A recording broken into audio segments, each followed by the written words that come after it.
আসসালামু আলাইকুম। প্রিয় দর্শক, গত 13ই জুন যখন ডক্টর ইউনূসের সঙ্গে তারেক রহমান সাহেবের একটা বৈঠক হয়, তখন আমাদের মধ্যে এই দেশের আশাবাদী মানুষের তো অভাব নাই, অনেকেই কিন্তু খুব খুশি হয়েছিলেন। এবং বিএনপির নেতা সিনিয়র লিডার আমির খসরু মাহমুদ তো বলেই ফেলেছিলেন যে ওনারা সম্পূর্ণ সন্তুষ্ট। এবং তখন সবাই তাদের কথাবার্তা শুনে এমন একটা মনেও করেছিলেন, এই বুঝি নির্বাচনের পথে আমরা হাঁটা শুরু করে দিলাম। আজ যারা দেশের অবস্থা দেখছেন, এখনো কি আপনারা সেই ধরনের একটা আশা পোষণ করেন? পোষণ কি করতে পারছেন? জুনের সেই লন্ডন বৈঠকের পর ডক্টর ইউনূস দেশে এসে এ নিয়ে একটা শব্দ উচ্চারণ করেনি। আজ দেখলাম কুমিল্লাতে ওনার প্রেস সেক্রেটারি বললেন যে ডক্টর ইউনূস যেদিন নির্বাচনের কথা বলেছেন সেই দিনই নির্বাচন হবে। আমাদের যতটুকু স্মরণ আছে, ডক্টর ইউনূস নির্বাচনের কথা বলেছেন এপ্রিল মাসে নির্বাচন হবে। তাহলে এপ্রিলে নির্বাচন হবে, তাহলে বিএনপি খুশি হলেন কেন? বোঝা গেল না। আবার এর মধ্যে নতুন নতুন উপসর্গ আমরা দেখছি। এনসিপি গোপালগঞ্জে গেল, গোপালগঞ্জে যে তারা ওখানে কিছু একটা করলো, কি করলো জানি না, 5 জন লোক মারা গেল। 5 জন এদেশের নাগরিকের মৃত্যু হলো গুলিতে। আবার তারা কক্সবাজারে গেলেন, চকরিয়াতে তারা ধাওয়ার সম্মুখীন হলেন, তাদেরকে সব রক্ষা করতে আবার পুলিশ বাহিনীকে মাঠে নামতে হলো। এই যে পুলিশ বাহিনীকে নামতে হচ্ছে, তাদেরকে প্রোটেকশন দিতে হচ্ছে, এতে রাষ্ট্রের খরচ হয় না? একটা অনিবন্ধিত দলের জন্য এই যে ব্যাপক প্রোটেকশন দেওয়া, এটা কি দেশের অন্যান্য অনিবন্ধিত দল প্রত্যাশা করতে পারে? সর্বশেষ ঘটলো জামাতে ইসলামের মিটিং। এবং এখানে জামাতে ইসলাম মিটিং এ আমি মোটা দাগে দুটো জিনিস দেখলাম। একটা, তারা বলল তারা পিয়ার পদ্ধতির ব্যাপারে খুবই শক্তভাবে অবস্থান নিয়েছেন। এবং আরেকটা ঘটলো, জামাতের আমির দুর্নীতির বিরুদ্ধে লড়াইয়ের ঘোষণা দিয়ে মাটিতে পড়ে গেলেন। পরপর দুবার পড়লেন। তারপরে উনি দুর্নীতির বিরুদ্ধে ওনাদের জেহাদের কথা বললেন, লড়াইয়ের কথা বললেন। সেই লড়াই কতটুকু মানুষ বিশ্বাস করলো, অথবা কতটুকু সেই লড়াই বাস্তবায়িত হওয়ার সম্ভাবনা আছে বলে মানুষ মনে করে, এসব বিস্তারিত বিষয় নিয়ে কথা বলার জন্য আমাদের সঙ্গে আজ উপস্থিত আছেন জারিকপের প্রতিষ্ঠাতা chairman professor doctor Nazmul Ahsan Kalimullah. Professor Kalimullah, আপনাকে আমাদের অনুষ্ঠানে স্বাগত জানাচ্ছি। ধন্যবাদ আপনাকে। জি কলিমুল্লাহ ভাই, আমি একটু লম্বা একটা ভূমিকা দিলাম, ইচ্ছে করে দিলাম, যে যাতে নাকি পরবর্তীতে আপনাকে বারবার থামাতে না হয়, বারবার নতুন নতুন প্রশ্ন করতে না হয়। তারপর আমি মাঝখানে মাঝখানে আপনার সঙ্গে একটু কথা বলবো। আমরা যদি একটা একটা করে ধরি, আজকে যে সর্বশেষ যে ঘটনা ঘটলো, আমরা এই জামাত ইস্যুটা ধরতে পারি। এটা নিয়ে আপনি বলেন, জামাতের আজকে যে মিটিংটা হলো, এটা নিয়ে আপনার মূল্যায়নটা কি আসলে, আপনি কি বুঝলেন সাদা চোখে? দেখুন, জামাত এমন একটা ভেন্যু বেছে নিয়েছে এবং এমন ভাবে তাদের মঞ্চ সাজিয়েছে, ডিউ রেসপেক্ট, আপনার আমরা যেটা দেখলাম লাল সবুজ আখরে, এটা নিয়ে আমি দেখলাম ফেসবুকে ইতিমধ্যে সমালোচনার ঝড় উঠেছে যে আপনার জাতীয় পতাকা আমরা মাথার উপর রাখি, তার উপর তো দণ্ডায়মান হই না। এক, কোন জায়গায় এই সমাবেশটি হলো? যেখানে আপনার পাকিস্তান অকুপেশন ফোর্স সারেন্ডার চুক্তিতে স্বাক্ষর করেছিল। আর এই যে ঐতিহাসিক জায়গাটি, সেখানে ট্রায়াম্ফেন্টলি কাম ব্যাক করলেন আপনার জামাত ইসলামী এবং বিপুল কলেবরে এবং তাদের দৃষ্টিতে বিপুল গৌরবে 3-4টি ট্রেন্ড তারা নিজেদের দাবি নিয়েছেন। শত শত ভেহিকল ব্যবহার করে সারা দেশ থেকে লক্ষ লক্ষ তাদের নেতাকর্মী সমর্থক হাজির করা হয়েছে এখানটায়। It's a demonstration of strength এবং এটি শুধু জাতীয় নয়, আন্তর্জাতিক পরিমণ্ডলেও একটি বার্তা দেবে যে তারা একটা ফর্মিডেবল ফোর্স, তাদের হিসাবে নিতে হবে। এখন যারা জামাতকে মডারেট মুসলিম পলিটিক্যাল পার্টি মনে করেন, তাদের ন্যারেটিভ একরকম, আর যারা তাদের মৌলধারার রাজনীতির অন্যতম কাণ্ডারি হিসেবে ভাববেন তাদের ন্যারেটিভ আরেক রকম। এবং যে প্রক্রিয়াটি শুরু হয়েছে ডিপলিটিসাইজেশন, -1, -2, -3 and -4, আজকের এই সমাবেশের কারণেই হয়তো নজর পড়বে অনেকের, এবং -4 হয়ে যাওয়ার দ্বিতীয় ধাপটি আজকে থেকে শুরু হয়ে যেতে পারে। প্রথম ধাপটি শুরু হয়েছে বর্তমান সরকার মাসখানেক আগে যে গ্যাজেটটি প্রকাশ করেছেন, সেখানে তারা জামাতকে স্বাধীনতা বিরোধী দল হিসেবে নোটিফাই করেছেন, গ্যাজেটভুক্ত করেছেন। তো ফলে সেটা হলো প্রথম ধাপ, ডিজুরো, আজকে ডিফ্যাক্টো। এবং এই যে অবস্থাটা খেয়াল করে দেখেন, জামাতের আমির অসুস্থ হয়ে গেলেন এবং তিনি হাসপাতালে শুশ্রূষার জন্য গেলেন। সেখানে বিএনপির টপ রাস যারা গ্রাউন্ড আছেন তারা তার শরীরের খোঁজখবর নিতে হাজির হয়েছেন। এটি আপনার তাদের মধ্যে যে উপরে উপরে যতই বিভেদ থাকুক, এন্ড অফ দ্য ডে তারা কমিউনিটি আর্মস, সেটির পরিচয় কিন্তু বহন করেছে। আমি আপনাকে একটু থামাচ্ছি একটা জিনিস বোঝার জন্য, আমার কাছে ঠিক ক্লিয়ার হয় নাই। সেটা হলো এই যে আপনি বললেন যে -4, এই জিনিসটাকে একটু ক্লিয়ার করা যায়? দেখুন না, -1 বলতে আমি কিন্তু ব্যক্তি না, দল বলছি। আওয়ামী যারা ক্ষমতাচ্যুত হয়েছেন, দেয়ারন দ্বারা ঘুরে দাঁড়াবার চেষ্টা করছেন, ঘুরছেন। দ্বিতীয়ত আপনার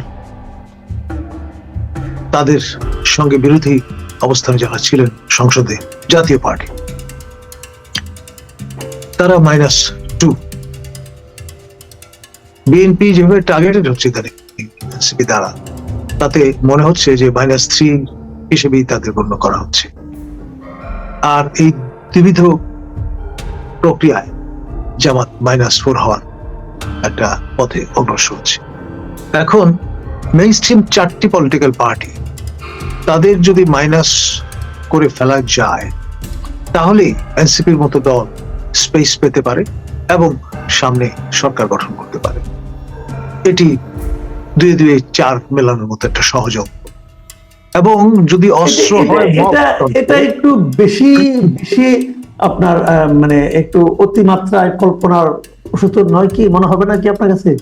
জামাতকে নিষিদ্ধ করবে কিভাবে? জামাতকে মাইনাস করবে কিভাবে? আমি নিষিদ্ধ করার কথা বলিনি, কিন্তু মার্জিনালাইজড, গ্র্যাজুয়ালি কোণঠাসা করে ফেলা, স্টিগমাটাইজ করা, ইনুয়েন্ডো হাজির করা, ইত্যাকার যে প্রক্রিয়াগুলো আছে।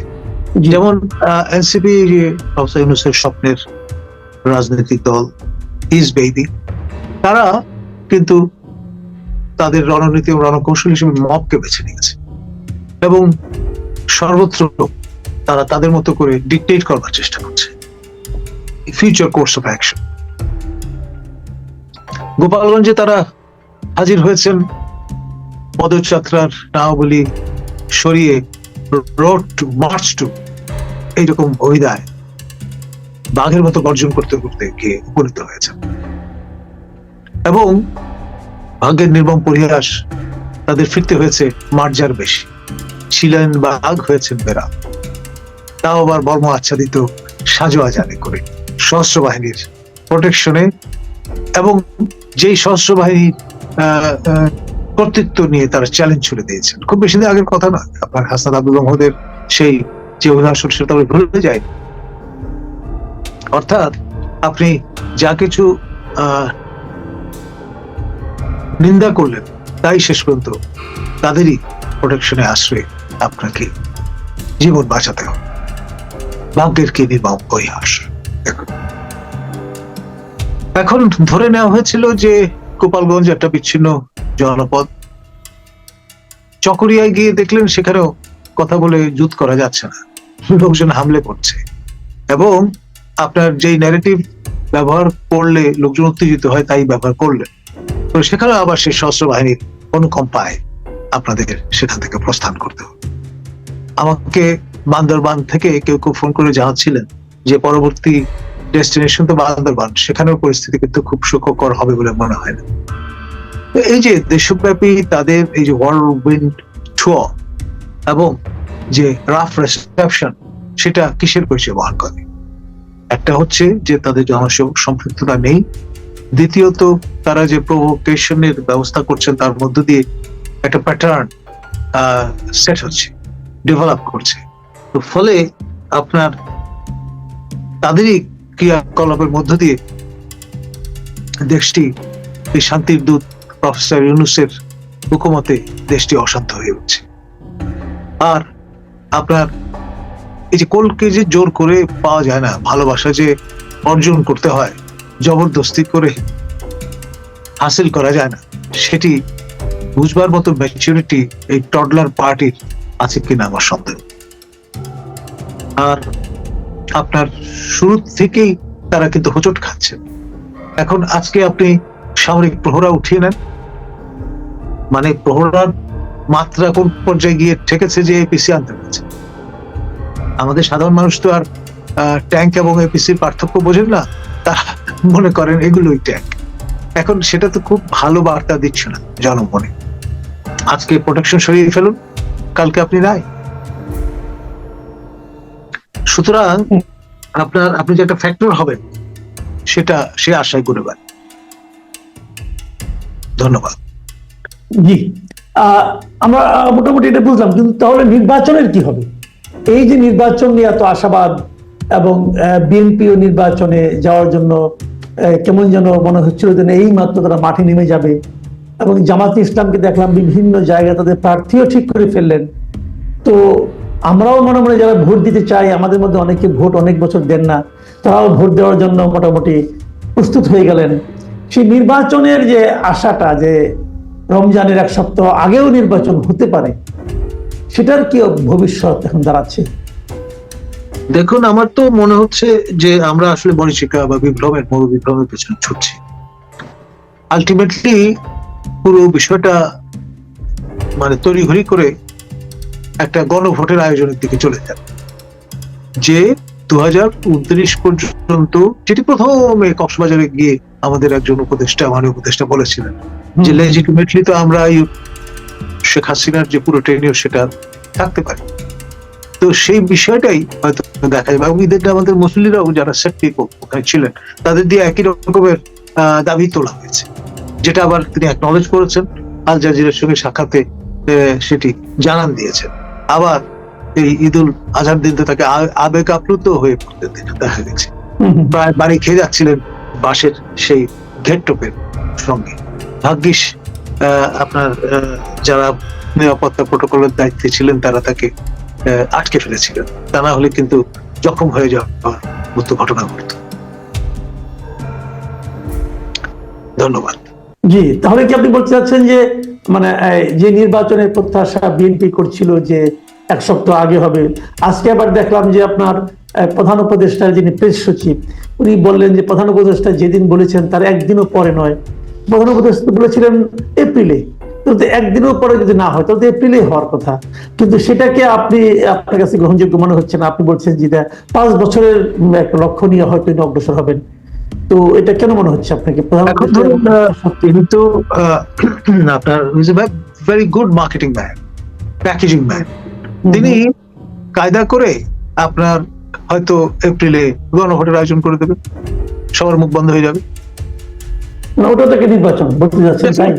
কোনো সন্দেহ নাই, দেশব্যাপী সারা দেশ একটা কনস্টিটুয়েন্সি, খেয়াল করেন। সুতরাং গ্র্যান্ড আপনার একটা ব্যবস্থা হয়তো দেখে লোকজন ম্যাসমারাইজড হয়ে যেতে পারে, এবং তাকে তো আহ্বান জানানো হয়েছে দালালদের কথা যেন তিনি না শোনেন, তিনি যাতে বিচলিত না হন। আপনি ভুলে গেছেন ঈদুল আজহার সেই ঈদগাহ মাঠে?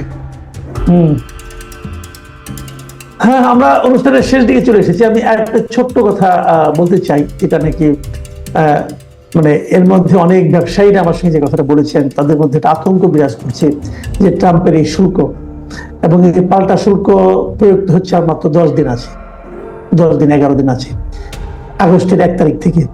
এর মধ্যে আমাদের বাণিজ্য উপদেষ্টা সেখানে গিয়েছেন, দেখা করেছেন, এবং এসে বলেছেন যে অনেকগুলো শর্ত আছে, তো সেগুলো নাকি আমার প্রকাশযোগ্য নয়, নন ডিসক্লোজার। তো কি হতে পারে, কি চাচ্ছে তারা, কি দিতে রাজি হচ্ছি আমরা? এবং তার উপর কথা হলো, এই ধরনের উপদেষ্টা, এই ধরনের একটা অন্তর্বর্তীকালীন সরকার এমন কিছু দেওয়ার কি তারা রাজি হতে পারে যে নাকি আগে ভাগে প্রকাশ পত্র তারা করতে ভয় পায়? দেখুন, নন ডিসক্লোজার এই যে ক্লজ, সেটি প্রযুক্ত করা হয়েছে এবং আমরা সেটা মেনে নিই। এবং এখানে যে বিষয়টি লক্ষণীয় সেটি হচ্ছে এই যে আমরা একই সময়ে প্রায় জাতিসংঘের মানবাধিকার দপ্তর স্থাপনে রাজি হয়ে গেছি, সেটা করে ফেলেছি এবং তাদের ইমিউনিটি প্রদান করে দিয়েছি। তাদের কোনো অ্যাকাউন্টেবিলিটি থাকবে না আমাদের এখানে। আমরা তাদের কাউকে পার্সন নন গ্রাটা ঘোষণা করতে পারবো না প্রয়োজনে। অর্থাৎ এই দ্বিবিধ ভাবে আমরা কিন্তু আমাদের সার্বভৌমত্ব সংকুচিত করে ফেললাম। এবং মার্কিনী যে রীতি, যদি একটি রেজিম আনপপুলার হয়ে যায়, ব্যাগে যদি রূপান্তরিত হয়, তারা কিন্তু ছেড়ে ফেলে। ফার্ডিনান্ড মার্কোসের